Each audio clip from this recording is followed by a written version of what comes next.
umaarufu alionao Mwita ni kwa sababu ya Chadema, wala sio kwa sababu ya Mwita. Na chama mpaka sasa kinawatiania, tofauti na Julius Mwita, tunawatiania 8 mpaka sasa, 8 ambao wako tayari kama marekebisho ya sheria ya uchaguzi yatafanyika, watasimama kwa ajili ya kutaka kuipeperusha bendera ya Chadema katika uchaguzi. Kwa hiyo hatuna wasiwasi kabisa. Chama hiki mtu yeyote anaweza kushinda kwa sheria iliyo bora na nzuri. Lakini kama kwa sheria hizi chama hiki, hata kama tungesimamisha malaika, hawezi kushinda uchaguzi. Hawezi kushinda uchaguzi. Kwa hiyo tuko tayari kwa vyote. Tuko tayari, watiania tunao, na tuko tayari kwa ajili ya kuzuia uchaguzi. Kwa hiyo ndugu zangu waandishi wa habari, hiyo ndiyo kauli ya sisi wanamsoma. Nilikuwa ni mgombea ubunge jimbo la Msoma mjini 2020. Cha kwanza kabisa, sisi kama baraza la wanawake jimbo la Msoma mjini tumemshangaa na tunasikitika sana kwa kutoa hii kauli. Kwa sababu chaguzi ambazo tumepitia 2020 sisi kama baraza la wanawake ni chaguzi ngumu sana. Na yeye akiwa ni mgombea wetu ambaye chama kilimuamini, akapeperusha bendera ya chama kupitia Chadema jimbo la Msoma mjini. Tulipitia chaguzi mbaya. Tulipitia chaguzi ambazo hakuwa hata na shilingi 10. Baraza la wanawake lilifanya kampeni katika mazingira magumu sana ya kuweza kutembea miguu kata hadi kata kwa ajili ya kumtafutia kura akiwa ni mgombea wetu. Kwa hiyo sisi kama baraza la wanawake Msoma mjini, mimi kama mtendaji wa baraza la wanawake, tunasema hivi, halikotoa kauli hiyo akairudishe. Kwanza ametudhalilisha sisi kama wanawake. Wanawake hatujawahi kuzaa mtoto ambaye hana kauli ya kuangalia halikotoka na hana moyo wa kuweza kuangalia ni wapi ameanzia na halipo sasa. Chama hiki kimesababisha ameacha ualimu kwa sababu ya mambo ambayo ameyafanya katika chama hiki na chama kimemfanyia. Chama kimesababisha amejulikana nchi nzima. Chama hiki kimempa heshima ya kujulikana kwamba yeye ni Mwita ndani ya chama na serikali kwa ujumla ikamtambua. Kwa hiyo ameweza kifedhesha chama. Na sisi tunasema hivi kwa kauli moja ya chama, tunaungana na no reform no election. Hatutaweza kuyafumbia macho maneno ambayo ameyasema Mheshimiwa Gabriel Mwita. Kuanzia sasa na kuanzia tarehe 3 alivyotamka upumbavu anaofikiria kwamba yeye kwake ni jambo la muhimu. Hatuko naye tena ndani ya chama hiki kama hataweza kutii kauli ya viongozi wetu waliosema na hata kama hataweza kuendana na kauli ya chama inavyosema. Sisi kama jimbo la Msoma mjini tunaweza kufanya uchaguzi endapo serikali ya Chama cha Mapinduzi itatii amri ya chama na itafanya mabadiliko ya uchaguzi. Tutashiriki na tutashinda kwa nguvu ya chama na kwa nguvu ya wananchi. Kwa majina naitwa Fikiri Marenge. Naomba nijitambulishe kwa kina zaidi. Nimekuwa mwanachama wa Chadema kwa muda mrefu sana. Nimekuwa kiongozi katika mji huu wa Msoma, lakini pia nimekuwa katika vyeo vya kichama. Nimekuwa operation commander uko Manchila Serengeti katika uchaguzi mdogo. Nimekuwa operation commander katika uchaguzi mdogo Nyasura Bunda, lakini pia Igunga. Lakini pia nimekuwa manager kampeni katika kipindi cha mwaka 2010 hapa Msoma, nikiwa manager kampeni wa ndugu mbunge wa zamani Vincent Nyerere. Na hapo tulipambana tukashinda ili jimbo. Kwa hivyo mimi kama manager kampeni ambaye pia nimekuepo vipindi vyote hivyo, 2010 tukashinda, 2015 tukapigwa chini kwa hila, lakini 2020 tukapigwa chini pia kwa hila. Kama walivyosema viongozi wa chama, jeshi liliingilia kati na kuumiza watu. Lakini katika kipindi hicho cha 2010 tuliposhinda, hatukushinda kwa lele mama. Ili tutangazwe, tulikuwa na mbinu ya ziada ambayo ilitusababisha tutangazwe. Kwa mbinu halali, Chama cha Mapinduzi hawawezi kukubali kukutangaza. Kwa nini nasema hivyo? Ni lazima vita viumane. Kwa hiyo mimi kama manager kampeni ambaye nimeshiriki moja kwa moja katika hizo kampeni ambazo ni za shika ni kushike, za joto, za risasi. Na hapa 2010 kuna kijana kutoka kata ya Kigera alipigwa risasi, na mpaka leo anatembea na risasi mwilini. Kwa hivyo nitashangaa sana kwa huyu mdogo wangu Julius Mwita ambaye mimi nilikuwa meneja kampeni wake 2020. Hayo yote aliyoyasemea chama ni ya kipuuzi na Watanzania wayapuuze. Maana yake ni nini? Viongozi wamehangaika kutafuta namna bora ya kufanya uchaguzi uwe ni wa amani na haki, lakini yeye anapuuza. Na wakati yeye katika chama alikuwa ni mtu ambaye mmoja watu ambao wamepika hiyo agenda, akiwa ni katibu wa secretariat ya chama taifa. Sasa leo anapopuuza, anafikiria ni nani atakayekuja kumfanya ashinde hapa Msoma mjini kama sio mipango thabiti ya chama. Kwa ninamuona kama mtu ambaye ni punguani na ambaye amepagawa kwa fedha alizolipwa na Chama cha Mapinduzi. Kwa hiyo mimi nasema nikiwa na ushahidi kwamba yeye kama yeye Julius Mwita akija hapa bila kushikwa mkono na chama, hata kama ana nguvu yeye binafsi, bila kushikwa mkono na chama hawezi kushinda. Kwa sababu lazima nguvu ya kushinda CCM, lazima utengeneze mkakati wa kushirikiana na chama. Sasa unapodharau chama kuanzia kwenye ngazi husika ya jimbo, unadharau mpaka chama taifa, hauna uhakika wa kwamba utakuja kugombea. Na niseme tu ndugu waandishi wa habari, uwezi kujitanabaisha mbele ya vyombo vya habari kwamba wewe ni mtiania. Watiania hapa Msoma mjini ni wengi, kwa hiyo hadi wanachama washawishi kuona kwamba unaweza kuwavusha. Kama yeye hajaonekana miaka yote toka amemaliza uchaguzi, ana namna gani ya kuja kuwashawishi tena watu wa Msoma waweze kumuona kwamba yeye ana uwezo wa kuwashika bendera na kuwasaidia katika kupeperusha bendera 2025. Kwa hiyo tunawaachia viongozi watachambua, waone ni nani ambaye ana uwezo kushirikiana nao kuweza kuwavusha 2025 kama reformu itafanyika na kama watafanya amendment za sheria na katiba. Sasa nitashangaa kama mtu ambaye ni muelewa, amekuwa kijana wa chama muda mrefu, lakini anadharau mikakati ya chama. Ina maana ana sehemu ambayo tayari ameshajiandaa kwenda. Tunamuomba sisi watu wa Msoma, na hasa mimi naye mfahamu vizuri, ni muoga sana. Akiona hata polisi tu anakimbia, kwa sababu kwenye 2020 nilikuwa nabaki mimi na viongozi wa chama, yeye ameshakimbia na aonekane anazima na simu. Sasa leo anapotamka kwamba ana uwezo wa kushinda hapo Msoma mjini, nani atakayempigia kula za maoni? Ni nani atakayemchagua?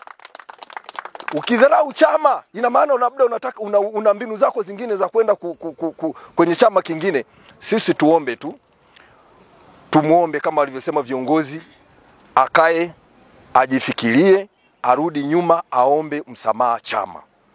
Chama ukikiomba msamaha, ukaomba Watanzania kwa namna ambavyo umepayuka, ukawaomba msamaha, wanaweza wakakusamee. Lakini hatutakubali kutokana na madhira ya uchaguzi ukaondoka nayo ukaja kupotosha Watanzania, na sisi tutakupotosha na tutaweza kukubaliana na wewe katika vipindi vyote. Nashukuru sana, kama kuna swali karibuni. Tamko letu sisi kwa wale ambao hawakutii maelekezo na maagizo ya chama ya no reform no election. Tamko letu sisi kama wana Musoma na wanachama wote wa Musoma, kwa maoni yao wanatamani hawa watu kuanzia tangu walipoanza kuasi chama wasiwe wanachama wa Chadema. Wafutwe chama na wafukuzwe chama. Na kama walikuwa na mipango yao ya kwenda vyama vingine, basi waende. Lakini sisi kama wanachama na sisi kama madiwani wa mkoa wa Mara, tamko letu ni kwamba ni no election, no reform, no election.